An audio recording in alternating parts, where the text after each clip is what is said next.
प्रणाम मित्रों। भगवान परशुराम का झारखंड से क्या कनेक्शन है? भगवान परशुराम का फरसा झारखंड में है। कहाँ है? एक मंदिर में है।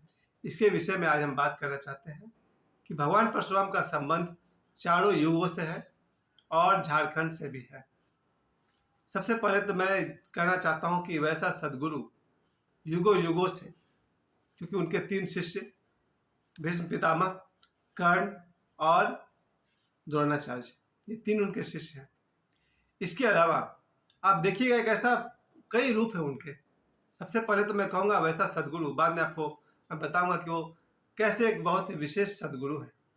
एक बहुत ही महानतम पुत्र, भगवान राम तो बाद में आए और भगवान राम जैसा पुत्र तो सौभाग्य से इस धरती को मिला है। श्रवण कुमार भी परशुराम जी के बाद में आए, जो कि मेरे हिसाब से एक धरती के महानतम सुपुत्र है। लेकिन अगर मुझे प्रथम सपुत्र कहना पड़े, अगर प्रथम सुपुत्र, तो भगवान परशुराम। एक ऐसा तेजस्वी बालक, उनके कई रूप हैं।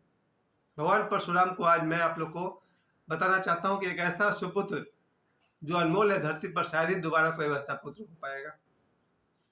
उनका दूसरा रूप है एक नौजवान का, एक विद्रोही नौजवान जो इस धरती को 21 बार आतताई क्षत्रियों से खाली कर देते हैं। एक ऐसा योद्धा, आजकल जैसे नौजवानों में क्रेज है हनुमान जी का, जय श्री राम का, उससे भी ज़्यादा क्रेज है सभी नौजवानों में भगवान परशुराम का। मेरे कई मित्र हैं, रिश्तेदार हैं, जो भगवान परशुराम को बहुत प्रेम करते हैं। आज जब मैं वीडियो उनको मैं पर्सनली सेंड करूंगा, उन्हें बहुत खुशी होगी कि भगवान परशुराम इस योग्य है कि चारों युगों में वो वर्तमान है। सतयुग के अंत में उनका जन्म होता है, या त्रेता युग के प्रारंभ में उनका जन्म बताया जाता है। फिर द्वापर में वे कर्ण और भीष्म और द्रोणाचार्य जी के गुरु के रूप में काम करते हैं। और आज कलयुग में उनका जो मंदिर है झारखंड में, जहाँ उनका फरसा मंदिर के बाहर जमीन में गड़ाया हुआ है, चारों युग में विद्यमान है। उनके मृत्यु की कहीं कोई चर्चा नहीं है। भगवान परशुराम आज के इस वीडियो को देखने के बाद आप सबके हृदय के चहेते बन जाएंगे, पहले से भी होंगे। लेकिन मैं कह सकता हूँ कि अगर मेरा बस चलता तो जैसे लोग अपने पुत्र का नाम राम रखते हैं, मैं अपने पुत्र का नाम परशुराम रखता। मेरे बेटे का नाम सोहम है, लेकिन मेरा बस चले तो मैं उसका नाम परशुराम रखता। परशुराम का व्यक्तित्व बहुत ही ऊंचा है, बहुत ही विशाल है। जहाँ आप सभी जानते हैं उनकी माता रेणुका और उनके पिताजी, इनके बीच में कोई एक, चूंकि मुझे बहुत सारी बातें आपको बतानी है, मैं इस कहानी को बड़ा नहीं करूँगा।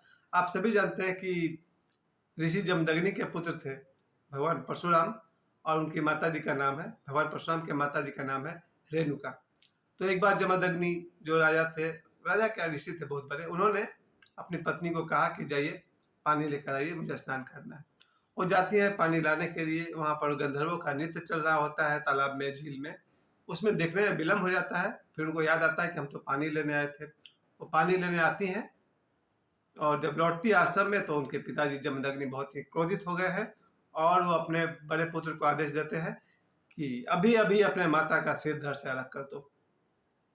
बड़ा पुत्र बोलता है नहीं, ये तो असंभव है, मैं अपनी माता की हत्या नहीं कर सकता, और वो इनकार कर देते हैं। उसी तरह से वो फिर अपने दूसरे पुत्र को कहते हैं, तीसरे पुत्र को कहते हैं। सभी पुत्र इस बात से इनकार कर देते हैं कि हम अपनी माता की हत्या नहीं कर सकते। तभी भगवान परशुराम भी आते हैं, जो इनके सबसे छोटे पुत्र हैं, और वो आते ही अपने माता को प्रणाम करते हैं, अपने पिताजी को प्रणाम करते हैं। बहुत समय के बाद आए हैं। और उनके पिताजी जमदग्नि कहते हैं कि पुत्र, मेरा एक बात मानोगे?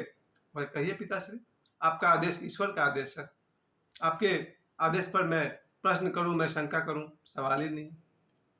क्या आदेश है?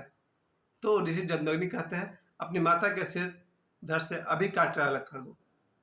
भगवान परशुराम कहते हैं जैसे आपकी आज्ञा, और वो फरसे से अपनी माता का गर्दन काट करके अलग करते हैं। ये देख करके बाकी चारों भाई तो आश्चर्य में डूब जाते हैं, और स्वयं ऋषि जमदग्नि को भी लगता है कि ये कैसा सुपुत्र है।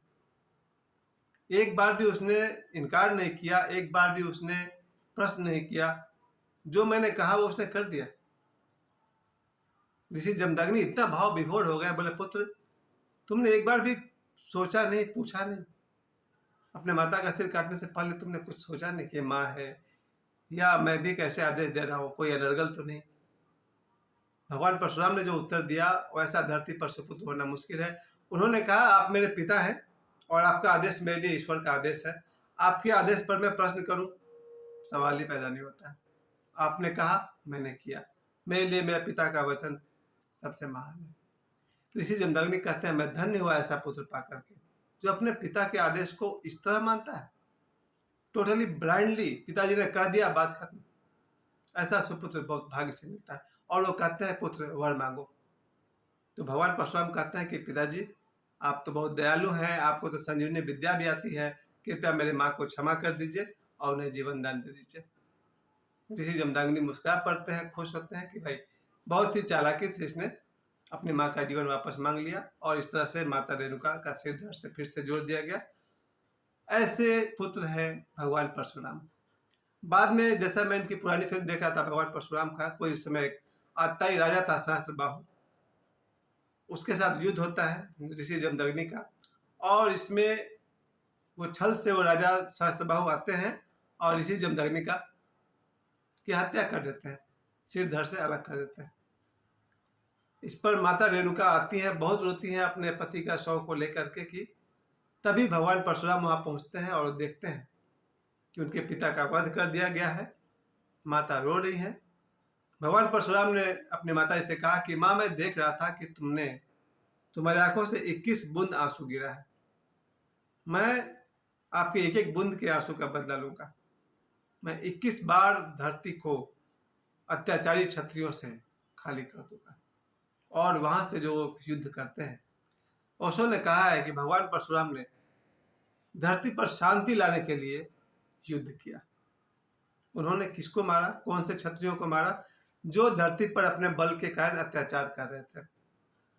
इस देश को, इस धरती को अत्याचार से मुक्त करना हो तो कभी कभी परशुराम का रूप भी लेना पड़ता है।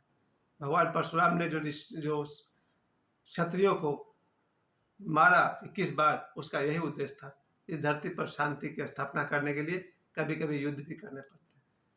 तो मैं कहना चाहता हूं कि अगर देश में वीरों की गाथा कभी लिखी जाए तो प्रथम वीर, महावीर, शूरवीर, जो भी आपके पास उपाधि हो, सभी भगवान परशुराम को दिए जाए। और फिर वो समय भी आता है जहां भगवान राम धनुष को तोड़ते हैं और उसकी टंकार से, धनुष के टूटने की आवाज से भगवान परशुराम उस महल में प्रवेश करते हैं। उनका वो रौब देख करके राजा जनक भी एक बार हिल जाता है, ये कौन आ गया भाई। वो प्रणाम करते हैं, प्रणाम ऋषिवर। तो परशुराम जी उनको डांट कर हटाते हैं, पीछे हटो। विश्वामित्र जी प्रणाम करते हैं, उनको भी डांट देते हैं कि तुम्हारे सामने धनुष तोड़ा गया, तुम क्या कर रहे थे। यानी उनके रौब के सामने धरती पर किसी में आंख उठाने की हिम्मत नहीं थी। इतने रोबीले, इतने शक्तिशाली, मगर हृदय से सरल, ये बात बाकी सबको पता था।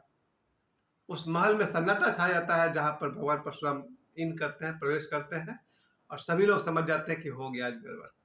और भगवान परशुराम कहते हैं, किसने मेरे गुरु शिव का धनुष तोड़ा? मुझे नहीं पता है, तुम लोग नहीं जानते हो तो सुनो, मैंने 21 बार क्षत्रियों से धरती को खाली किया है, एक भी यहां से जिंदा नहीं जाएगा। ये तो मुझे बताओ किसने भगवान शिव का धनुष तोड़ा। इस पर लक्ष्मण जी तिलमिला जाते हैं और कहते हैं कि क्या समझे आप हम लोग को, कद्दू समझ के रखे हैं क्या कि उंगली दिखाएंगे तो बस मुरझा के खत्म हो जाएगा। वो रामचरितमानस में एक लाइन है, यहाँ कुम्हर बतिया के हुनाही, जही तर्जनी देखी मर जाही। यहाँ कुम्हर बतिया के हुनाही, जी तर्जनी देखी मर जाही। हम लोग क्या कद्दू, लौकी समझ के रखे हैं कि तर्जनी दिखा देंगे तो सूख जाएगा? किसको आप धमकी दे रहे हैं कि आपने धरती से क्षत्रियों को खाली कर दिया है? हम लोग क्या यहाँ बैठे रहेंगे? और ऐसे करके भगवान लक्ष्मण, भगवान पहली बार कह रहा हूँ, निकल गया तो निकल गया, ठीक है। और वो चैलेंज करते हैं भगवान परशुराम को कि आप चैलेंज करेंगे तो क्षत्रिय पीछे नहीं हटेगा, आइए फिर मैदान में। परशुराम जी भी सोचते हैं, यार ये बच्चा को थोड़ा सा अकल है, किससे बात कर रहा हो। जब वो बहुत नाराज होते हैं कि इसको कौन है, किसका बच्चा है ये, जान प्यार नहीं है क्या इसको, तब भगवान राम सोचते हैं कि सिचुएशन को हैंडल करना होगा। और भगवान राम बहुत विनम्रता से कहते हैं भगवान परशुराम को कि प्रभु, शिव धनुष को तोड़ने वाला आपका कोई दास ही हो सकता है, और कौन तोड़ेगा। ये वचन सुनते ही भगवान परशुराम कहते हैं, मीठी मीठी बातें करता है, और ये कौन है?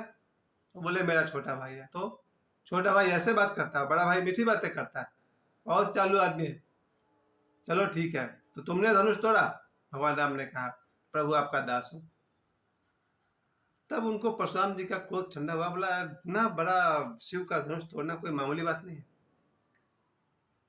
ठीक है, अगर उनके मन में शंका हुआ कहीं भगवान विष्णु ने अवतार तो नहीं ले लिया है, तो उन्होंने परीक्षा की। बोले ठीक है, अगर तुम्हें अपनी शक्ति पे इतना भरोसा है तो जरा मेरा धनुष पर तंचा चढ़ा के दिखाओ। और भगवान राम ने उस धनुष पर तीर चढ़ाया और खींचा। तब भगवान परशुराम समझ गए कि ये विष्णु का ही अवतार है। तो पूछते हैं भगवान राम कि अब पतंजा तो खींच चुका हूँ, बोलिए कहाँ छोड़ना है? आपका जो आवागमन जो आप कर लेते हैं क्षण मात्र में, यहाँ से वहां पहुंच जाते हैं, उस पर तीर चला दूं? तो परशुराम जी कहते हैं नहीं नहीं, मुझे अभी महेंद्रगिरी पर्वत पर जाना है। मेरा आवागमन का जो सिद्धि है उसको नष्ट नहीं करो, इसको दक्षिण दिशा में चलाओ ताकि मेरा अहंकार नष्ट हो। भगवान परशुराम ने भगवान राम जी से कहा कि मेरे अहंकार को खत्म कर दो। और भगवान राम ने जो तीर छोड़ा, भगवान परशुराम का जो थोड़ा बहुत क्रोध या अहंकार था वो समाप्त हुआ। और भगवान परशुराम ने सोचा, वहां से वो चले जाते हैं और कहते हैं मन ही मन, अब आ गया दुनिया को संभालने वाला, अब ये आगे का काम ये संभालेगा। और एक तरह से भगवान परशुराम वहां से रिटायरमेंट ले लेते हैं कि जो अत्याचारियों के लिए जो युद्ध इनको करना पड़ा, अब राम भगवान राम यहाँ से इस धर्म के काम को करेंगे। इसके बाद जो भगवान का जो आता है, भगवान परशुराम जहाँ से वो महाभारत काल में भीष्म के भी गुरु हैं, कर्ण के भी गुरु हैं और द्रोणाचार्य के भी गुरु हैं। कर्ण को लेकर आप सभी जानते हैं कि जब कर्ण को उन्होंने शिक्षा देना शुरू किया था तो पहले शर्त रखी थी कि मैं क्षत्रिय को तो पढ़ाऊंगा नहीं, क्या तुम क्षत्रिय हो? और कर्ण को तो खुद ही नहीं मालूम था कि वो क्षत्रिय है कि नहीं है, तो उसने कहा नहीं, हम क्षत्रिय नहीं है। लेकिन जो एक कीड़ा काटने वाली घटना से भगवान परशुराम देखते हैं, इतना सहने की शक्ति तो क्षत्रिय में होता है, तुम क्षत्रिय हो। और उन्होंने कर्ण को श्राप दे दिया कि मेरा विद्या समय पर काम नहीं आएगी। और कर्ण कहता है कि सर मुझे खुद नहीं मालूम है। जो भी था, भगवान परशुराम ने वहां एक बहुत मीठी बात कही है कि कर्ण तुम्हें सच बोलना चाहिए था और कोई मुझे एतराज नहीं, अगर तुम सच बोलते तो मैं तुमको एक्सेप्ट कर लेता। तो भीष्म जो है वो भी है, इनके शिष्य हैं। और इस वीडियो के अंत में मैं आपसे एक बात और कहना चाहता हूँ कि भीष्म पितामह जो अपने दो भाइयों के लिए, सौतेले भाइयों के लिए उन्होंने 3 लड़कियों का अपहरण किया था, मैं पिछले वीडियो में कहीं बताया था, अंबा, अंबिका, अंबालिका। उन तीनों का अपहरण करने के बाद 2 की शादी तो 2 भाइयों से हो गई थी, लेकिन तीसरी एक, उससे कौन शादी करेगा? जब वो लौटकर अपने प्रेमी के पास गई तो प्रेमी ने कहा कि सॉरी, हम तुमको नहीं रख सकते हैं, तुमको तो कोई अपहरण करके ले गया है, तो तुम वहीं रहो। तब वो लड़की कहती है भीष्म से कि आप मुझसे शादी कर लीजिए, क्योंकि मेरा तो जीवन बर्बाद हो गया ना। भीष्म कहते हैं कि नहीं, मैं विवाह नहीं कर सकता, मैं वचन दे चुका हूँ। फिर वो लड़की कहती है कि आपका वचन हो या कुछ भी हो, मेरा जीवन बर्बाद हुआ, अब मैं न घर की रही न घाट की रही, मेरा क्या होगा? आपको मुझसे शादी करनी पड़ेगी, विवाह करना पड़ेगा। तो भीष्म कहते हैं नहीं करूंगा, मैं विवाह नहीं कर सकता हूँ। इस पर वो चली आती है भीष्म पितामह के गुरु के पास, भगवान परशुराम के पास, और कहती है कि आपका शिष्य मेरा अपहरण करके लाया था, ये पूरी बात है, अब मेरा क्या होगा? भगवान परशुराम कहते हैं बात तो सही है तुम्हारा, भीष्म को तुमसे शादी करनी चाहिए। और भीष्म को बुलाते हैं और कहते हैं कि तुम इस लड़की से शादी करो। भगवान परशुराम कहते हैं भीष्म पितामह से कि तुम इससे विवाह करो। और भीष्म पितामह कहते हैं नहीं, मैं वचन दे चुका हूँ बहुत पहले कि मैं विवाह नहीं करूँगा, तो नहीं करूँगा। इस पर कहते हैं भगवान परशुराम, अगर मेरी बात नहीं मानोगे तो मुझसे युद्ध करनी पड़ेगी। तो भीष्म पितामह कहते हैं जैसे गुरु की आज्ञा, हो जाए। फिर जब दोनों के बीच युद्ध ठनती है और भीष्म पितामह पैर छूते हैं अपने गुरु के, तो भगवान परशुराम कहते हैं ऐसा युद्ध करना कि गुरु का सिर गर्व से ऊंचा हो जाए। और इस युद्ध में परशुराम हार जाते हैं। क्यों हार गए परशुराम? यहाँ मैं कहना चाहता हूँ, परशुराम भगवान एक ऐसे गुरु थे जिन्होंने अपनी सारी कलाएं अपने शिष्य को दी ताकि उनका शिष्य उनसे भी आगे बढ़े। भगवान परशुराम एक ऐसे सदगुरु हैं जिन्होंने अपना कोई विद्या छुपाया नहीं कि वक्त आने पर अपने शिष्य को हरा दूंगा, नहीं, उन्होंने अपनी सारी विद्या अपने शिष्य को दी, शिष्य को अपने से बढ़कर बनाया। यही संदेश हमें मिलता है। और जहाँ पर देखा कि भीष्म पितामह यहाँ पर सत्य का साथ दे रहा है, अपने वचन को निभा रहा, तो भगवान परशुराम ने हार जाना ज्यादा उचित समझा। और मैं भी समझ सकता हूँ कि धरती पर अगर कोई है तो भगवान परशुराम है। इनके मृत्यु के बारे में कहीं कोई चर्चा नहीं आती है। भगवान परशुराम कब मरे, कहाँ मरे, ऐसा कहीं नहीं। इसलिए कहा जाता है कि ये अमर है। जैसे हम लोग भगवान बजरंगबली को कहते हैं अमर है, उसी तरह से भगवान परशुराम भी अमर है। शारीरिक रूप से भी कहा जाता है कि इनके मृत्यु का कहीं कोई चर्चा नहीं है। मैं इस बात को आत्मिक तौर पर समझ सकता हूँ कि अमर तो हर कोई है।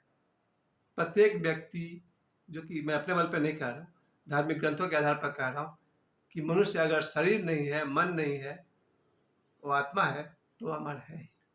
चलिए, आज मैं भगवान परशुराम को याद करते हुए मैं आप सभी से यही कहना चाहता हूँ कि हम सब आज के दिन याद करें कि भगवान परशुराम एक ऐसे वीर पुरुष है कहूँगा, था कि कोई बात ही नहीं है, जो कि हम सभी नौजवानों के खून में उनकी शक्ति का संचार हो। हम सभी नौजवान भगवान परशुराम की तरह अपने माता पिता के परम भक्त होवे, परम सेवक होवे। इस धरती को सबसे पहले कुछ चाहिए तो एक सुपुत्र चाहिए। हम सबका प्रथम कर्तव्य अगर कुछ है तो माता पिता के प्रति सही रहना, हो सके तो आज्ञाकारी रहना, क्योंकि ज़्यादा चांस है कि 100 में 90-99 जो माता पिता के आदेश होते हैं वो सही होते हैं। कभी कभी कोई 1% हो सकता है कि आपको उनकी बात सही नहीं लगे, नहीं तो माता पिता का आज्ञाकारी पुत्र भगवान परशुराम।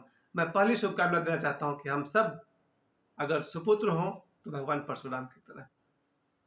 मैं दूसरा गुण कहना चाहता हूँ कि अगर वीरता हो तो भगवान परशुराम की तरह। आप सोच सकते हैं कि भगवान राम जिनको आदर कर रहे हैं वो कितना वीर रहा होगा। जो 21 बार इस धरती को क्षत्रिय से खाली कर दिया हो वो कितना वीर रहा होगा। जो अत्याचारी और जो अन्यायी आतताई का वध करने में समर्थ हो वो कितना वीर रहा होगा। जिन्होंने इस धरती को भीष्म पितामह जैसा नौजवान, जैसा वीर शिष्य दिया। अगर पूरे महाभारत में कोई दिखता है महाशक्तिशाली भगवान कृष्ण के बाद तो भीष्म पितामह। तो जिस सदगुरु ने इस धरती को भीष्म पितामह जैसा शिष्य दिया, आप सभी जानते हैं कर्ण इतने बड़े वीर थे कि उनके सामने वास्तव में माना जाता है कि अर्जुन नहीं टिकता कर्ण के सामने। उस कर्ण को ही वॉज प्रिपेयर्ड बाई भगवान परशुराम। भगवान परशुराम ने इस दुनिया को कर्ण जैसा वीर शिष्य दिया, भीष्म पितामह जैसा शिष्य दिया, और द्रोणाचार्य जो अर्जुन और कई बहुत सारे के गुरु थे, वे भी भगवान परशुराम के तैयार किए हुए शिष्य थे। इस धरती पर कोई अगर सदगुरु हुआ तो भगवान परशुराम। ये 3 गुणों को लेकर के मैं भगवान परशुराम जयंती पर आप सभी को ये शुभकामना देता हूँ कि हम सभी के भीतर वो तीनों गुण का प्रवेश हो। जो लोग भी मेरे इस वीडियो को देख रहे हैं, आप सभी को मैं कहना चाहता हूँ कि हमारी आत्मा में, हमारे खून में, हमारे विचार में कहीं न कहीं भगवान परशुराम का ऊर्जा दौड़े हमारे भीतर। हम एक सुपुत्र बने, हम वीर और न्यायप्रिय बने, और हम सब अपने बाद वाले पीढ़ी को अपने सारे गुण दे करके जाएं। ये 3 गुण हम सब में आ जाए तो भगवान परशुराम जयंती मनाना सफल हुआ। और चूंकि मैं आज फिर से मैं कहना चाहता हूँ कि मेरे 1550 से ऊपर मेरे सब्सक्राइबर्स हैं और मेरे 4 लाख के आसपास व्यूज और 900 से अधिक वीडियोस। आप सभी का सहयोग के लिए बहुत बहुत धन्यवाद। आप लोगों ने मुझे इतना समय दिया। भगवान परशुराम जयंती जो कि आने वाला है, उसके लिए आप सभी को आज से ही बहुत बहुत हार्दिक शुभकामनाएं। भगवान परशुराम अजर है, अमर है और हमारे हृदय में निवास करते हैं अभी से। आप सभी को बहुत बहुत धन्यवाद।